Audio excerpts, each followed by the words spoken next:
Olá pessoal, tudo bem? Sejam bem-vindos a mais um Way to Cash. De novo nesse formato aqui de vídeo, a gente está gostando, está tomando gosto por fazer desse formato. E dessa vez, bem especial, a gente está gravando diretamente de Belo Horizonte, BH, que nessa semana, especialmente, dá para dizer que é a capital, pelo menos brasileira, do setor elétrico, porque está acontecendo aqui em BH o CEND, e nós aproveitamos o CEND, aproveitamos o evento, aproveitamos a reunião de tanta pessoa fera assim do setor elétrico para poder gravar mais um Way to Cash. Então a gente está aqui na região boêmia da Savassi, quem conhece sabe, região de bares, restaurantes. Normalmente o pessoal joga uma conversa fora aqui, a gente vai jogar uma conversa fora aqui também, um pouquinho mais de formalidade, mas não muito. Então sejam bem-vindos, tomem seus lugares aí que a gente vai bater um papo sobre o setor elétrico, sobre tecnologia, como a gente sempre faz aqui no Way to Cash. Como eu falei, a gente está em BH, estamos na semana do CEND e a gente, de novo, aproveitou pessoas especiais aqui, fez convites e eu estou bem feliz de trazê-las aqui para conversar sobre os assuntos que a gente vai falar. O CEND acontece esse ano num momento bem especial para o setor elétrico, tem muita coisa acontecendo. A gente está em maio de 2025 e os últimos meses, abril, março e também o mês de maio, trouxeram bastante novidades, a gente vai falar muito sobre isso. Mas antes de começar, de fato, eu queria apresentar para vocês as nossas convidadas. São duas, eu já posso adiantar, e eu vou subindo no mapa. Eu vou começar, a gente vai sair de BH agora e vai lá para São Luís. E eu quero apresentar para vocês a Rafaela Moreira, Rafaela que é gerente de regulação do Grupo Equatorial. Rafaela, obrigado por estar aqui conosco, obrigado por aceitar o convite. Fica à vontade para se apresentar para o pessoal. Bem, eu que agradeço, Fred, obrigada a você, ao Way2, pela oportunidade, né, de abrir esse espaço dentro da programação do CEND, como você falou, um evento que congrega, né, todas as inteligências aí do setor de distribuição de energia e promove esse debate construtivo, né? Então, estou no Grupo Equatorial, um grupo que cresceu muito nos últimos anos. Hoje temos 7 distribuidoras de energia elétrica, então temos bastante interesse em discutir os assuntos do setor, de forma que a gente mantenha um equilíbrio, né, para as empresas, mas também que a gente conceda aos nossos consumidores e aos clientes, né, de uma forma mais justa, um mercado que possa se expandir, né, trazendo qualidade, trazendo eficiência e redução de custo, né, que eu acho que é o objetivo final aí desses movimentos. Obrigada mais uma vez, espero que a conversa aqui seja muito boa. Também agradecer aí a Evelyn, fazia um tempo que a gente não se encontrava, né, no setor, somos contemporâneas aí, tempo de Eletrobras, mas muito feliz de estar com vocês aqui. Vamos subir um pouquinho mais no mapa, então, saindo de São Luís agora, indo para Boa Vista ou para Manaus, enfim, ela vai dizer onde é que ela fica, metade em cada canto. Evelyn Reis também é gerente de regulação, agora do Grupo Amazonas, né? E obrigado também, Evelyn, por estar aqui. A gente teve a oportunidade de falar um pouquinho ontem no CEND, hoje a gente vai ter mais um pouco de espaço, mas seja bem-vinda e fica à vontade também para se apresentar para todo mundo. Obrigada, Fred, ao Way2, Rafa, né, nossa colega de setor também, a gente já está há algumas décadas aí, né, Rafa, nesse setor que é tão dinâmico e apaixonante. A gente costuma dizer que de tédio a gente não morre, porque tem sempre muita coisa acontecendo, e é uma grande oportunidade e uma satisfação estar aqui, né, eu trabalho na Roraima Energia e na Amazonas Energia também, especificamente na área regulatória, passei um pouquinho pela fase de atendimento logo na entrada nas empresas, né, na área comercial, e depois fui me especializando na área regulatória, que é apaixonante, né, onde está o coração e o movimento de todo o setor. Então vai ser muito bacana trocar essa ideia, essas experiências e falar um pouquinho de todas essas mudanças e como que isso pode impactar sobre a ótica das nossas distribuidoras. Muito obrigada. Boa, sejam bem-vindas de novo. De fato, o momento é bem especial, assim, a gente comentou já um pouquinho de como a regulação tem sido ativa, assim, né? Os movimentos regulatórios têm sido muito ativos nos últimos meses. A gente teve consulta pública 07 da ANEEL, que mexeu bastante, assim, com as áreas de regulação das distribuidoras e de todas as empresas do Brasil. A gente também, o A2, acompanha muito de perto esses movimentos, e quando a gente entende que faz sentido, a gente também quer contribuir com as consultas, enfim. Mais recentemente, a gente teve a MP 1300, né, que trata de diversos temas também muito críticos, assim, acho que não tem ninguém no Brasil que não vai ser afetado por essa medida provisória, seja um consumidor lá na ponta de baixa tensão, sejam as próprias distribuidoras. Então, a gente tem bastante coisa para falar, esses vão ser os dois principais temas aqui da nossa conversa. Mas antes de entrar no detalhe desses temas, né, eu queria começar porque me chama muita atenção as áreas de regulação. Evelyn falou que é apaixonante, tem gente que ama, tem gente que não gosta muito, não vai ter, mas geralmente quem ama muito, né? A Rafaela tá concordando ali, então acho que ela também concorda, mas assim, o que me chama muita atenção, que tem muita curiosidade, é como é que vocês se movimentam dentro das distribuidoras. A gente teve um papo recente com a turma da comercialização, com a Engie ali, e eu fiz a mesma pergunta porque para mim é bem curioso. Quando vem uma MP, quando vem uma consulta pública, como é que é a noite de vocês primeiro e o dia seguinte? O que acontece? Como é que vocês se organizam? Acho que começando até pela Equatorial, que são 7 concessionárias, né? Como é que vocês se organizam? Isso está centralizado em São Luís? Como que esse grupo se divide para estudar essa documentação? Como que funciona, Rafa? Bem, hoje a gente tem uma área corporativa de regulação localizada em Brasília, então a gente está ali no cerne do que está acontecendo, né, com um diretor, um superintendente e 3 gerentes corporativos. Então, essa equipe que está em Brasília, ela monitora todo o setor que vai para além da regulação. Hoje a gente tem que começar um passo antes, tem que estar olhando a legislação, o legislativo. Sim. Então, a regulamentação nos últimos anos, né, a nossa área teve que se expandir para olhar um passo antes, porque senão a gente chega atrasado. Então, esse pessoal, nossa equipe de Brasília, ela faz todo o monitoramento do setor, faz toda a interlocução, né, com Brasília, com a ANEEL, e faz ali o acompanhamento da partida, desde as TS e CPs. Essa promoção, né, que a gente junta as regulações, então a gente tem mais 7 áreas de regulação, gerências locais, que acompanham o dia a dia das distribuidoras. Centralizadas ali. Centralizadas, né? Então, no Maranhão, eu vou ter a mesma estrutura que eu tenho no Pará, que eu tenho em Alagoas, no Piauí, porque são as áreas de regulação que acompanham o dia a dia da distribuidora, né? Que promovem a conformidade regulatória. Então, a gente está ali fazendo esse papel da auditoria do dia a dia, se a empresa está rodando em conformidade. E essas 2 áreas se complementam, o corporativo e as distribuidoras. De forma que quando sai uma CP, né, o corporativo ele aciona todas as áreas corporativas e todas as áreas das distribuidoras e promove esses grupos temáticos. Geralmente, quando é uma CP maior, a gente vai discutir com o pessoal de faturamento, chama, né, toda a inteligência do faturamento para discutir. Se for comercial, a gente chama o comercial e vai promovendo grupos temáticos de debate. Quando é a regulamentação menor, a gente consegue botar todo mundo junto. Mas algo mais complexo, a exemplo, né, da CP07, da MP, a gente divide em blocos temáticos, vai chamando as áreas e coletando as principais percepções operacionais, as dificuldades, muito hoje vinculadas a alterações de sistemas computacionais, dos nossos sistemas comerciais, né, a velocidade que os nossos fornecedores que implementam modificações de sistemas nos atende hoje, não é aquela que a regulamentação muitas vezes estabelece. Então a gente tem tentado ao longo, desde a RENMIL, equilibrar esses pratos nas implementações dos novos regulamentos, e tem sido um grande desafio, né? Porque precede de sistema, de procedimento escrito, de treinamento das pessoas, e isso tudo carece de um tempo que hoje é muito escasso. O setor muda muito rápido, a gente termina de treinar uma regulamentação, já nasce outra regulamentação, outra modificação.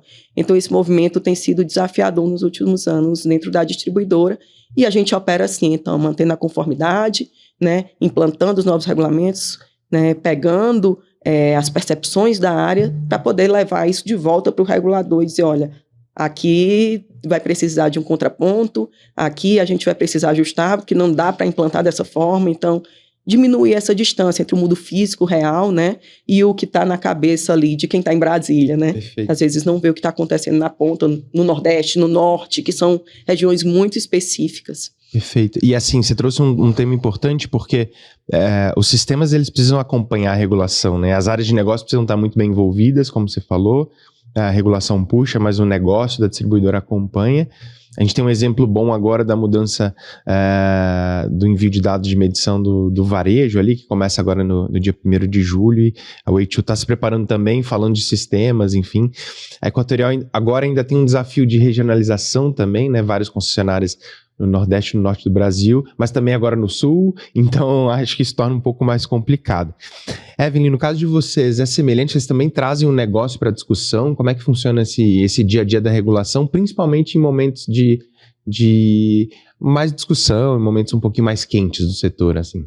Basicamente o core é um pouco semelhante, guardado as devidas proporções, né? Fica imaginando a dimensão, né, da Equatorial para implantar tudo isso, no nosso caso, Amazonas e Roraima.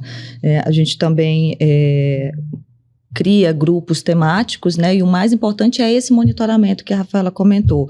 Eu defendo que se o regulatório sabe do aprimoramento no dia da abertura da CPI, já está atrasado, porque não está acompanhando todos os movimentos do setor.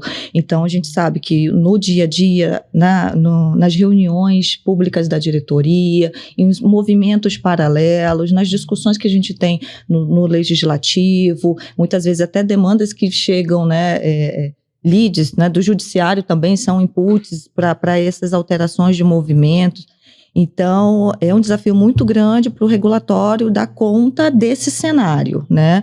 E outro ponto que a gente defende também, que as áreas fins, as áreas de negócios, eles são os maiores especialistas em regulação na atividade deles. É humanamente impossível, né, Rafaela, a gente dar conta de todos os procedimentos de distribuição, regulação tarifária. Então, é muito bacana que cada time, dentro da sua expertise, una essas forças.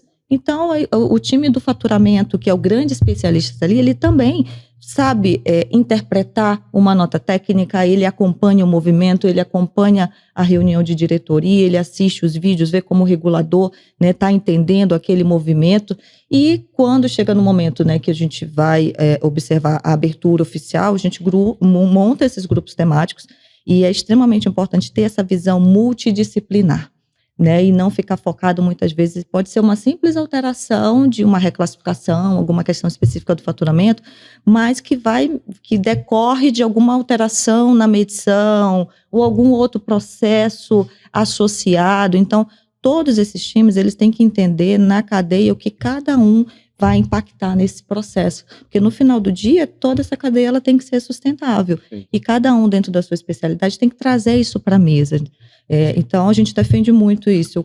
O nosso colega do time técnico, ele vai ter essa condição de mapear esse risco e dizer, olha, Evelyn, o que a ANEEL está propondo, aqui a gente vai ter uma dificuldade por conta de XPTO, e a gente vai fazer, então, esse embasamento da contribuição com relatórios técnicos. A gente sabe que a grande especialidade e o domínio da agência reguladora no que ela faz, a equipe técnica é extremamente competente, né?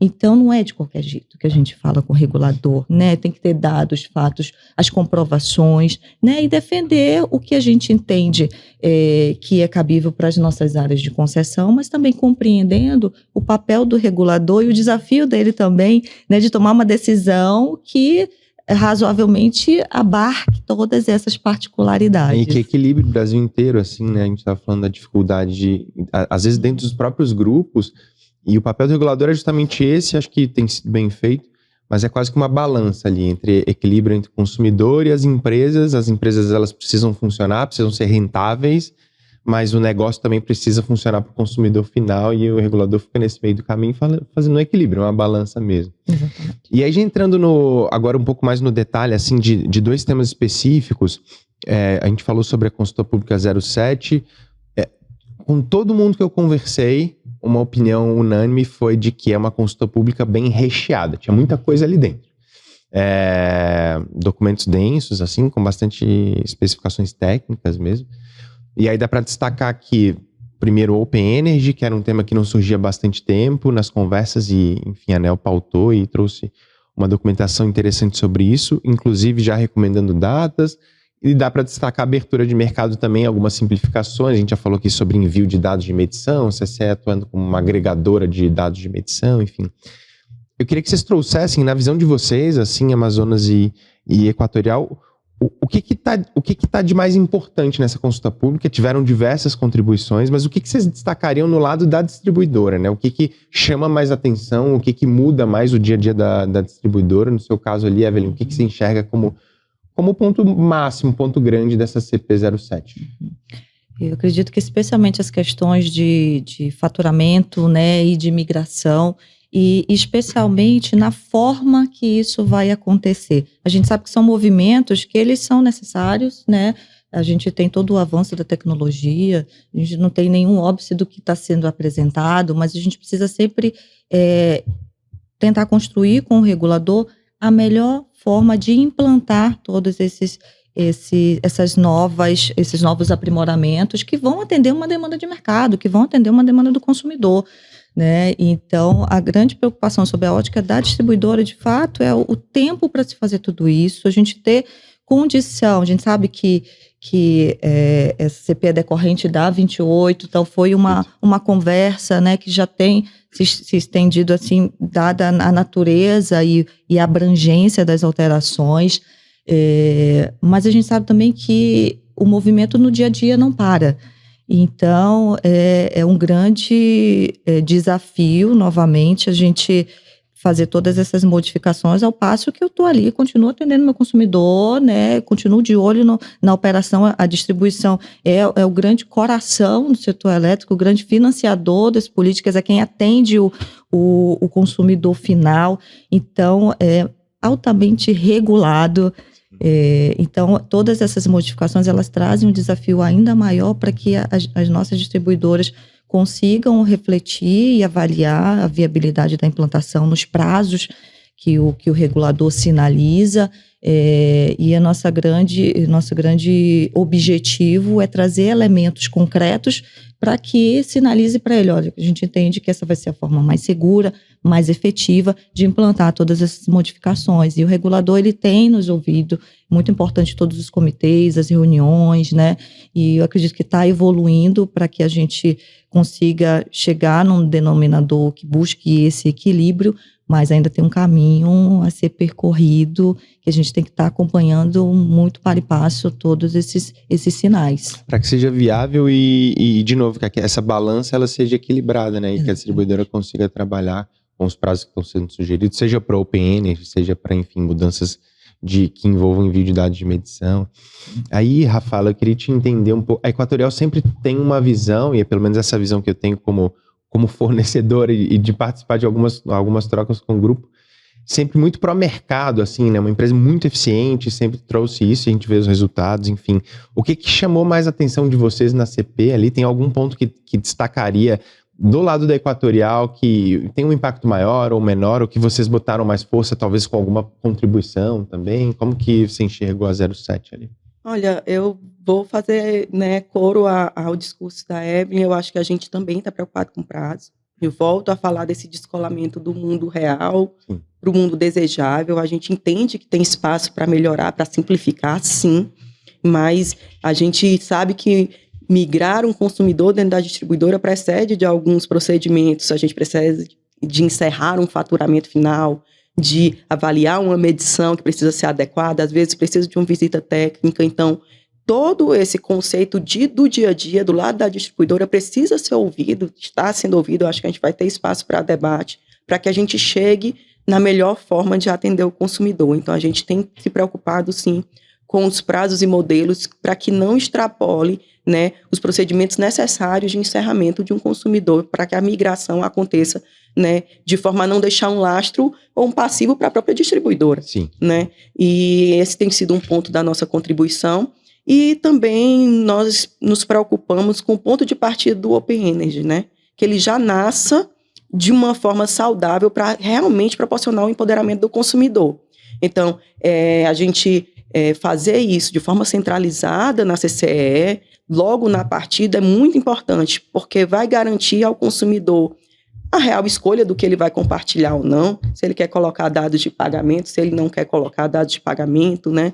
A condição da garantia da LGPD, né? De tornar esses dados, né? Que hoje dado é recurso, né? Os ataques cibernéticos estão aí aumentando a cada vez mais, então a gente garantir esse dado de forma saudável circulando no setor, né? E que esse setor ele torne também igualitário, partindo da disponibilização também dos dados dos comercializadores varejistas, para que os clientes tenham essa transparência, né? Então, assim, a gente também fez uma contribuição nesse sentido, com essa preocupação, porque eu acho que o Open Energy ele vai dar o salto, de qualidade e de fomentar o setor para esse caminho onde a gente está querendo chegar. Mas a gente tem que se preocupar com essa partida para que a gente depois não tenha que corrigir isso lá na frente, e aí termina fazendo alguns remendos que a gente já viu no passado, que são prejudiciais, né, para o próprio setor, e a gente demora um tempo para corrigir.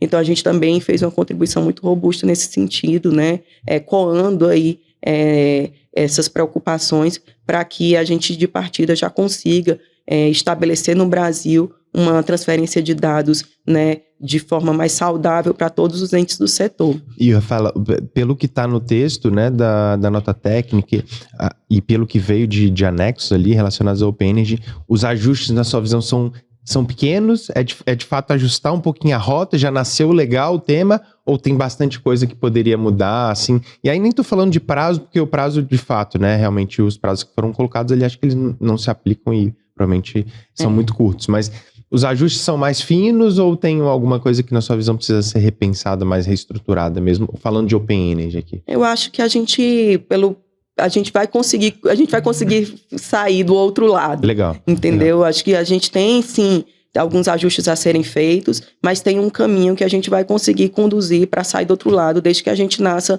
de um conceito básico, né, de qual é o modelo. Aí a gente vai conseguindo trabalhar aí, eu acho que ponto a ponto, para superar as dificuldades que vão surgir. Também concordo que o prazo, eu acho que está estabelecido, ele não vai conseguir proporcionar esse momento de debate que a gente precisa para sair numa solução mais viável para o setor. Então, a gente vai precisar realmente repensar no prazo, né, para trabalhar esses conceitos, trazer muitos especialistas ali para esse circuito, para a gente conseguir desenhar a plataforma da melhor forma possível. Eu sou muito entusiasta desse tema, assim, porque afeta todo mundo, afeta a gente como consumidor também. A gente tem outros exemplos, né, do setor bancário, que funciona super bem hoje em dia. Enfim, acho que a gente tem onde se inspirar. Mas concordo que esses ajustes eles precisam ser feitos, a gente também contribuiu e acho que a gente vai sair do outro lado. E acho que não vai ser tão demorado, não. Acho que a gente tem condição de implementar isso no Brasil mais rápido, assim. E aí, depois da CP, vieram contribuições diversas, centenas, textos enormes. A gente passou tempo lendo, usou muito IA aí para poder resumir os textos também.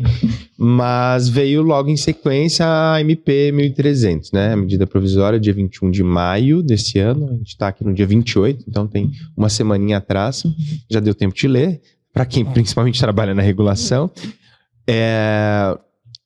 E aí, Evelyn, assim, para quem não tá na regulação no dia a dia, às vezes vira uma sopa de letrinhas, assim, né? Nota técnica, CP, agora é MP, medida provisória. Antes de a gente entrar no texto técnico, a MP, explica pra gente, assim, é o quê? Ela tá valendo? Muita gente me pergunta, mas tá valendo? Não é lei ainda? Quando é que isso começa a valer? Fala um pouquinho pra gente sobre o que é uma medida provisória, assim, e hoje, dia 28 de maio, o que está escrito lá já está valendo, é isso? Então, a medida provisória, ela é um ato do executivo que tem força de lei, né, e onde, essa especificamente 1300, trouxe aí as diretrizes iniciais, alguns comandos bem específicos, mas de maneira geral, as diretrizes iniciais para a grande reforma do setor, que a gente já está conversando há alguns anos, né. A expectativa é que esse texto inicial ele fomente uma série de discussões e na prática já está valendo. A medida provisória ela tem validade de 60 dias, prorrogáveis por mais 60. Se não for convertida em lei após esse período, de fato ela perde a sua eficácia, mas os atos que forem constituídos na vigência da medida provisória, eles vão ter validade, né? Então, por exemplo, essa MP traz 3 pilares muito fortes, né, que o governo federal colocou para discussão do setor, do legislativo especialmente, que está na Casa Legislativa agora. Sim. Que é a questão da justiça tarifária, a liberdade para o consumidor e o equilíbrio do setor, né? Sob a ótica da distribuidora, e eu vejo que mais no curto prazo, né, o grande sinal que está movimentando todo mundo é, de fato, o pilar da justiça tarifária, que ele traz uma nova forma de faturamento para o consumidor, tarifa social, né? Então, hoje a gente já tem vários requisitos de como que esse consumidor se enquadra, se avalia, né, a inscrição no Cadastro Único do Governo Federal, a questão da renda per capita, o consumo, né? E aí o governo sinalizou agora uma modificação muito importante no sentido de que o desconto, que era dividido anteriormente em 4 faixas, vai ser unificado em uma única faixa.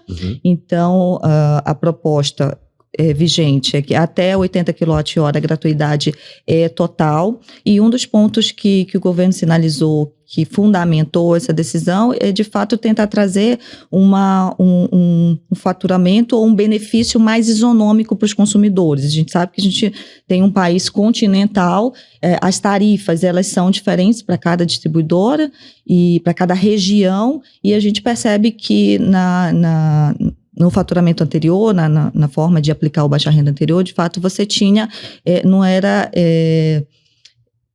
eu me fugi a palavra, não é o isonômico, quando equaliza as diferentes proporções. Tem um outro trecho que me fugiu agora, mas objetivamente, eu tenho um consumidor, tarifa social, que pagam, que é tarifado a 900 megawatt-hora, e eu tenho no sul, hipoteticamente, 600. Sim. O desconto proporcional de cada um deles vai ser aplicado, ok, mas a percepção do consumidor, que é baixa renda nas 2 localidades, vai ser diferente. São bases diferentes. Né? Então, quando o governo sinaliza 80% quilowatt-hora, é para todo mundo. Então, o baixa renda ele vai perceber, né, de forma mais isonômica, né, menos, mais efetiva esse desconto. Até porque o outro também não tinha gratuidade total, ele já partia de 65%. Né? Então, é um ponto que já está movimentando as discussões, tem muitas dúvidas operacionais para implementar, porque a gente tem prazo, né, para fazer isso, salvo engano, são 45 dias, né, Rafa? E eu ia falar justamente da parte operacional, assim, a gente falava um pouco antes aqui, até antes de começar a gravar, sem entrar no mérito de se tarifa social é justa ou não, as faixas, acho que isso aqui nem vem ao caso. Enfim, como a Evelyn falou bem, é caráter de lei, precisa ser cumprida. Agora, a minha dúvida é como operacionalizar isso na distribuidora em 45 dias, porque muda tudo. Muda o processo de faturamento, as faixas vão ser mudadas, aquele cliente que hoje tributação, exatamente. O cliente que é faturado hoje com alguma arrecadação, ele deixa de ter arrecadação, dependendo da faixa que tiver, enfim. Como fazer em 45 dias essa operação, principalmente o time comercial que trabalha com faturamento, cobrança, arrecadação? A gente falava sobre inadimplência também, enfim, como é que você enxerga? E assim, essa parte tributária é muito interessante, né? Depende, cada estado vai ter seus conceitos, cada município tem sua CIP, e aí vem a MP dizendo que a conta vai ser zerada e ele talvez não, porque aí ele tem que pagar uma taxa de iluminação pública. Em algum lugar vai ter um ICMS que não é adequado, né? Dependendo do estado, cada estado vai ter sua regra. Então, a gente, na distribuição, é que vai ficar com a missão de repassar isso e explicar isso para a sociedade. Então, por vezes, isso reverbera de forma diferente em cada estado. E a gente vai ter que, além disso tudo, preparar o sistema, faturar certo, né? Entregar a conta, que é o operacional que roda todo dia, vai ter que comunicar bem. Vai ter que comunicar melhor do que o governo. Sim. Porque talvez a fatura não chegue zerada, na maioria dos casos. Vai ter os outros desdobramentos, né, advindos aí da tributação de cada estado. Então, se a prefeitura não isentar na mesma faixa, ou o governo não isentar o ICMS na mesma faixa, né? Então, a gente vai ter que se preocupar com esses desdobramentos. É um desafio implantar isso em 45 dias, né? Nossas áreas estão aí dentro do processo para fazer isso nos sistemas e fazer isso funcionar, mas ainda temos dúvidas e estamos montando todas essas consultas para os órgãos, né, para as Cefaz dos estados, para a gente junto alinhar como que vai ser a forma final de faturamento, que não é tão simples quanto parece, né, dado que a gente tem que prestar conta com isso, vai ter que ajustar relatórios que vão para a Cefaz. Então, tem muita coisa que decorre desse ajuste da faixa do baixa renda que a gente vai ter que fazer em 45 dias. É um grande desafio, né? Então, a gente implementar essa medida. Esse é um dos temas do texto ali que vocês, já pensando em riscos de caducar mesmo, enfim, a gente tem 60 dias para que seja de fato discutida, né, na sequência a partir do dia 21 de maio. Esse é um dos temas que vocês acham que pode travar assim, as discussões por conta dessa dificuldade operacional? Ou vocês acham que isso um pouco vai ser levado em conta e as distribuidoras têm que se adaptar de alguma forma? Os 45 dias, que já não são 45 mais, já estão contando prazo. Acham que isso pode impactar e pode fazer com que o texto da medida caduque de alguma forma? Bem, eu acredito que sim. A questão de caducar ou não vai depender desse prazo, né? A dúvida fica se eu não conseguir implementar, né? Quais são as dificuldades, as penalidades, os impactos, né? Porque ela estava vigente, ela tinha um poder de lei. Aí você traz todo o aspecto jurídico, né, legislativo, da interpretação desses atos, mas no fim do dia, de fato, não vai ter tido eficácia, né? Então, isso também é muito ruim, né? Quando tem um sinal muito forte para o setor e a implementação não chega para beneficiar quem deveria estar no centro dessas discussões. E esses, que é o consumidor. Que é o consumidor. E todo esse movimento, né? Inclusive, como a Rafaela colocou do Open Energy, é para colocar ele no centro das discussões, né? Para dar o protagonismo do consumidor. Então, a gente vê com muita preocupação, assim, Fred, essa questão dos prazos, com essa preocupação de que no final do dia, né, a depender de como que vão ser essas discussões, a gente viu que a Casa Legislativa está muito empenhada, né, todas as pessoas envolvidas diretamente no setor, e desde a assinatura da própria MP, está todo mundo muito envolvido, mas é um rito administrativo que precisa ser seguido, né, e a gente sabe que tem um trâmite burocrático, tem as etapas, então a gente está acompanhando com muita expectativa de que a gente consiga, de alguma maneira, estabelecer prazos que sejam execuíveis, né, e atender os dois movimentos, tanto desse sinal muito forte do governo nesse sentido que a gente tem que cumprir, a gente está disposto a isso, mas também que se considerem essas dificuldades operacionais que elas existem e elas precisam ser enfrentadas. Perfeito. Vai lá, Rafa. Eu acho que foram quase 600 emendas. A gente falava disso aqui. 120 dias, né? Então as comissões vão ter que trabalhar muito rápido nas análises e o risco não maior do que o caducar é a gente aprovar metade, faltando um pedaço, e aí a gente, né, não conseguir chegar nos resultados estimados, porque fez o baixa renda, mas não conseguiu fazer a CDE, porque faltou um ponto, não equacionou, e aí da onde é que vai ver o dinheiro, que era para baixar, aumenta. Então, essa reforma, ela já é restrita, existiam outros assuntos que poderiam ter entrado, mas o governo restringiu como forma de avançar, deu alguns direcionamentos que eram necessários ser dados via forma de lei, mas a gente precisa que ela caminhe como um bloco, para que a gente consiga, né, fazer que ela seja efetiva para o setor no médio e longo prazo. Se, a partir das emendas, a gente começa a particionar isso, né, e ao final dos 120 dias a gente tenha um recorte muito diferente do que foi proposto, talvez a gente não consiga os resultados, e aí é mais um problema, né? Eu acho que essa é a primeira de muitas etapas da reforma, né? E a gente precisa garantir que ela passe de forma saudável. Saudável e técnica. Técnica. Algo que me preocupa muito, a gente tem muita gente boa trabalhando com regulação no Brasil, muita gente boa mesmo, em cada distribuidora tem aí times muito qualificados, nas comercializadoras também, no próprio regulatório, nos órgãos regulatórios. O que me preocupa é a gente não conseguir usar essa força técnica para tomar decisões que são técnicas e, como a gente falou, que deveriam ser, e como a gente falou, tem impacto em todas as pessoas que moram nesse país, né? Sejam de baixa renda ou não, porque o dinheiro precisa vir de algum lugar, e aí é CDE, enfim, então precisa ser uma discussão técnica, e eu concordo de caminhar como um bloco.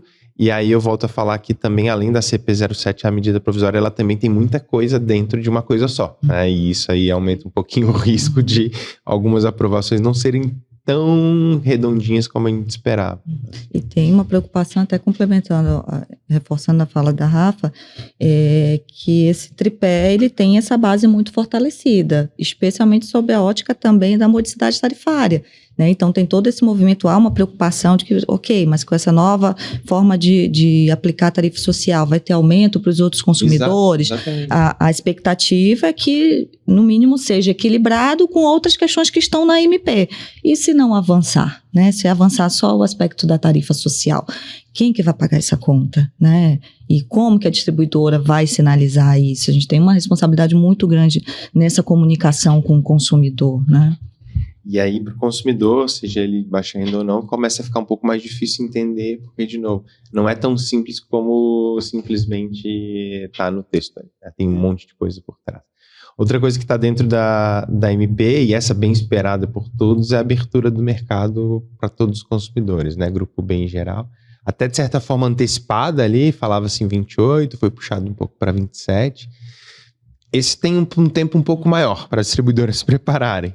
Mas já dá para dizer que a preparação ela precisa acontecer agora, sim, já começar a olhar para o relacionamento com esse consumidor hoje do grupo B, eventualmente é um consumidor que vai migrar para uma comercializadora que seja no grupo. Como é que você enxerga, Evelyn, esse movimento de abertura de mercado? Acho que estava na hora de acontecer, a gente está pronto, eu imagino que o setor elétrico está pronto, o CCE tem feito um trabalho muito forte em cima disso, assim, ontem no CEND e todos os dias eles comunicando, trazendo e palestrando, enfim, mostrando que é possível abrir o mercado e agora a gente tem data para o Grupo B também. Uhum. A gente tem acompanhado as discussões e a cada período que passa a gente vai amadurecendo mais esse tema, com as experiências, né, com os procedimentos que já fizemos para os outros consumidores e a abrangência vai só aumentando ainda mais. Quando você pega, né, ali e multiplica pela maior parte dos consumidores, a operacionalização tende a ser mais complexa, né? Mas a gente vê com boas expectativas essa abertura. É um movimento que realmente que vai acontecer. A gente, enquanto distribuidora, acredita que tem que ser feito, mas de uma forma que todo o sistema ele permaneça de pé, sim, ele seja, né, amparado em todas as suas frentes. Por quê? Porque no negócio de distribuição, em que eu preciso entrar no leilão e que eu firmo contratos jurídicos perfeitos, né, com uma vigência de 5, 10, 15 anos, essa regra mudar no meio do caminho, né, tem que ter uma segurança de que a distribuidora ela vai conseguir honrar esses contratos, né? E hoje, basicamente, a nossa tarifa, cerca de 70% é gasto com questões que não estão relacionadas ao fio, né? Então, eu tenho um compromisso de repassar esse recurso seja para encargos, seja para compra de energia. Então, mexer nesse sistema precisa de um cuidado. Então, é nesse ponto que reside a preocupação e a cautela das distribuidoras, sempre que a gente fala de abertura de mercado. Não é pelo sinal em si, sim, mas para saber como que vai ficar o cativo, né? Quem que vai pagar esses custos, né, de quem saiu. Eu tenho um compromisso aqui firmado, eu tenho que honrar esses contratos. Mas é um movimento natural e eu vejo assim que mais do que colocar esse sinal muito claro do legislador, do executivo, que de fato vai emanar essas diretrizes, a agência reguladora vai ter um papel especialmente, né, desafiador, acho que é uma palavra que a gente vai falar bastante, para equilibrar esses dois mundos, né? Sim. Porque ela vai estabelecer ali a forma que a gente vai fazer isso, e os tempos e os movimentos, né? E precisa ter esse alinhamento muito forte com o time do Ministério, né, para alinhar essas expectativas de todos os setores.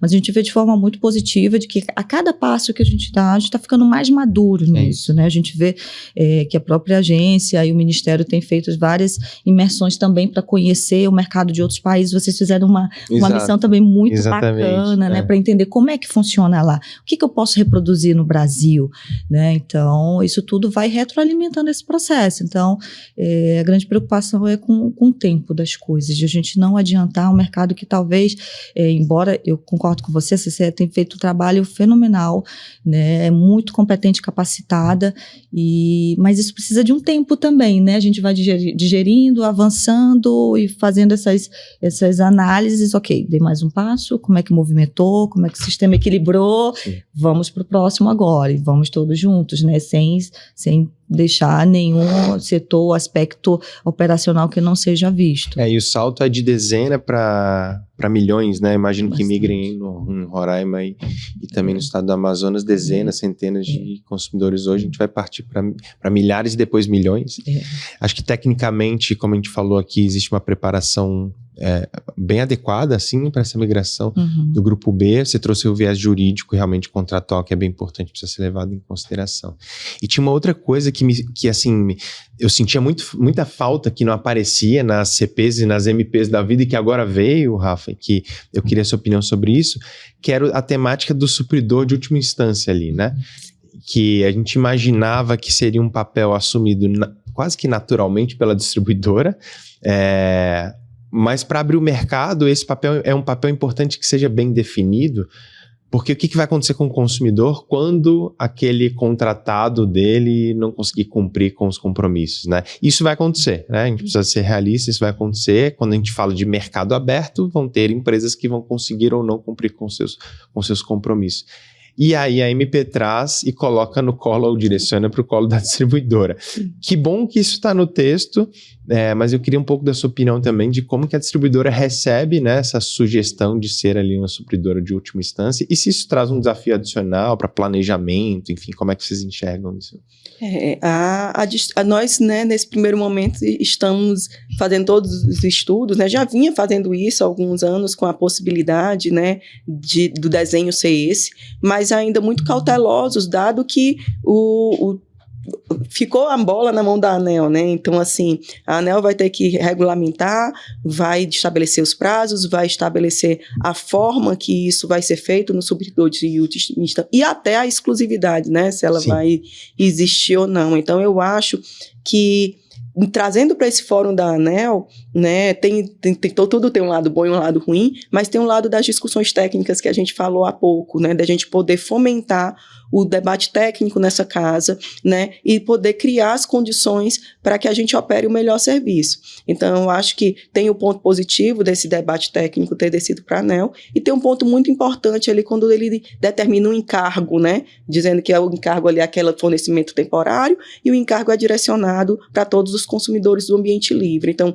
esses dois direcionamentos, né, o estabelecimento da responsabilidade da agência de debater e criar todo esse conceito, estabelecimento do direcionamento do encargo ali vinculado a possível inadimplência, eu acho que já dá uma luz de um caminho que a gente tem para seguir, né, e coloca a gente de uma forma para realmente abrir esse debate técnico e conseguir conciliar esse processo, né? Se vai ser, ainda não temos opinião formada se o processo é bom ou ruim. É um processo que hoje, de dada maneira, a gente conhece esse consumidor. Ele já está na nossa base. Você vai voltar, né? Não vai ser uma grande surpresa. A gente já tem estratégia de combate à inadimplência no baixa renda. Sim. A gente sabe trabalhar esse consumidor, comunica muito bem com esse consumidor, né? Tem um vínculo muito forte com a empresa, principalmente através dos programas de P&D, PE, né? Dos trabalhos na comunidade. Então, não é um consumidor que nós não conhecemos. Nós conhecemos e temos que tratar. Agora, o arcabouço regulatório por trás das garantias que a companhia precisa ter para ser uma companhia, né, saudável, precisam estar muito bem estabelecidos. E aí a gente junta essa expertise que a empresa já tem hoje com um bom arcabouço e consegue, sim, né, ter um conceito do supridor, né, que seja saudável também economicamente para a empresa e não um saco ali onde se joga tudo que não atende, né, mas sim mais um negócio saudável para a companhia. Eu fiquei bem satisfeito desse tema aparecer, eu também concordo que precisa de uma discussão mais longa, mas me preocupava um pouco, assim, esse tema ser deixado de lado, até porque a tendência, se vai deixando de lado, é que caísse, de fato, no colo da distribuidora, com menos tempo para se preparar, enfim. E é um movimento que não dá muito para a gente prever. Eu, de novo, muito curioso para saber o que vai acontecer desses clientes que potencialmente voltam para o mercado cativo. É possível que aconteça, a gente não sabe o volume, eu estou bem curioso para ver, mas é algo que a gente vai ter que esperar, não só de retorno ao cativo, mas também aquele que momentaneamente vai ser atendido pela distribuidora ali como a supridora de última instância. Isso a gente vai ter que esperar, mas eu estou bem curioso, porque acho que esse benchmarking é difícil de fazer. O Brasil, a gente tem muita coisa que a gente consegue trazer para cá e aprender, mas outras a gente tem particularidades também que a gente só vai aprender com a gente mesmo, assim. Bom, pessoal, a gente está caminhando para o final do nosso Way2Cash aqui, mas obviamente antes de encerrar eu quero deixar um espaço para que vocês façam as considerações finais, enfim, falem sobre próximos passos, expectativas, e aí eu vou fazer o contrário, eu vou começar descendo agora de novo, começando lá de Boa Vista de Manaus. Evelyn, obrigado de novo pela presença, por estar aqui conosco, por tirar um tempinho dessa semana do Send que é tão corrida, você já vai ter que sair daqui, correr para uma palestra e reuniões, enfim, então obrigado novamente por estar aqui com a gente, que bom que funcionou, que a gente conseguiu se encontrar, e fica à vontade para deixar suas considerações finais. Bom, Fred, obrigada, a gente que agradece a oportunidade de estar aqui conversando sobre esse tema que vai afetar todo mundo no final do dia, e a gente tem um grande desafio de comunicar, né, de traduzir, né, todo o nosso setor, especialmente de distribuição, né, que é bem complexo, é muito regulado, para o consumidor final. Eu fazendo uma analogia, enquanto consumidora, por exemplo, de telecom, quando chega a minha fatura, eu só olho o valor final, então eu tenho uma mínima noção do que acontece ali. E quando a gente olha, né, o nosso setor do lado de cá tão complexo, né, é uma grande responsabilidade de comunicar isso de forma simples, né, compreensível, e também sinalizando para o consumidor, para que ele entenda cada instância, cada competência, quem faz o quê, né, para onde ele deve direcionar as demandas, né? Então, um espaço como esse e uma oportunidade também de estar participando do Send é muito importante quando a gente troca experiências, né, com outros colegas, com outras empresas, e conhece profissionais que estão aí colocando soluções, né, empresas que estão colocando também soluções para essa nossa dor, né? E que no final do dia o objetivo é sempre melhorar continuamente a prestação do serviço do consumidor, né? A qualidade do fornecimento, atender os níveis regulatórios, né? Todos exigidos pela agência reguladora, e acompanhando todas essas movimentações que está em plena transformação. Nosso segmento de distribuição é um caminho, né, que a gente tem que acompanhar com muita prudência, com muita cautela, se colocando ativamente à disposição, né, trazendo elementos importantes para o regulador, para o legislador, para que todos esses movimentos aconteçam de forma mais segura, mantendo a sustentabilidade do negócio e também proporcionando a melhoria da prestação de serviço para o consumidor. Então, fico muito feliz de poder participar, compartilhando com a Rafa, né, esse momento tão especial de a gente contribuir também com esse debate. Não, bem legal. Você falou que a gente ia falar muito em desafio, mas eu gostei que a palavra consumidor apareceu muito mais vezes do que desafio. Então eu saio com uma visão otimista aqui da sua fala. Rafa, obrigado também por estar aqui conosco. Da mesma forma, tirou um tempinho da semana do Send. Eu sei que as agendas, principalmente regulatórias, são intensas de vocês assim nessa semana. É uma oportunidade de reunir, como a Evelyn falou. Obrigado por estar aqui conosco, representando a Equatorial, enfim, que a gente consiga fazer outras vezes, e também abro para que você deixe aí suas considerações finais, já agradecendo de novo. Eu que agradeço, Fred. Obrigada pela boa conversa, né? A conversa construtiva. Acho que essa que tem. Rápido. Eu acho que a conversa do setor tem que ser nesse nível, né? Onde a gente coloque as ideias de forma muito transparente e consiga desenvolver da melhor forma possível as soluções. O Send está proporcionando isso. E eu acho que para esse debate ser rico, a gente tem que sempre agregar mais atores, né? Então, quanto mais participação, né, a gente vai conseguir captar melhor as ideias, conhecer as realidades que são diferentes quando a gente olha para o Brasil regional, né? Quando a gente está olhando para uma política que vai atingir de norte a sul do país.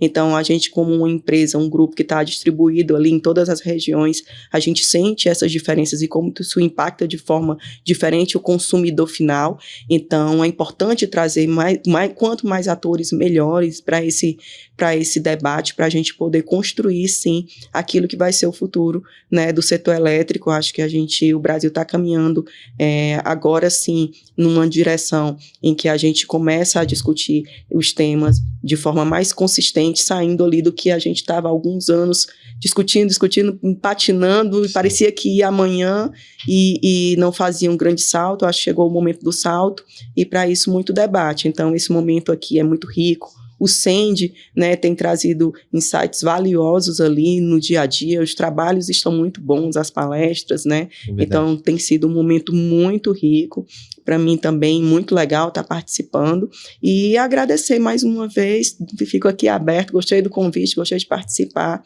agradeço também em nome do Grupo Equatorial a oportunidade, e vamos acompanhar, né? Temos muitos desafios para a gente deixar aí nos próximos meses aí dentro do setor e nos próximos anos também. Que legal. Que bom que a gente conseguiu fazer essa conversa recheada de sotaques aí, né? Cearense com maranhense, com Roraima, Minas, Amazonas, Roraima. Ai, olha a gafe. Mas que bom que a gente conseguiu trazer todos esses sotaques, essas conversas. Esse é o Brasil que a gente tem, e que legal que a gente teve a visão de vocês. Pessoal, de onde vem esse conteúdo tem muito mais. Esse é o A2Cast, espero que tenham gostado. A gente segue gravando, segue publicando, trazendo tecnologia, debate para o setor elétrico, regulação, enfim. Então sigam a A2 nas redes sociais, acompanhem tudo que a gente posta. Também é a nossa missão informar o setor elétrico. Espero que tenham gostado e até a próxima.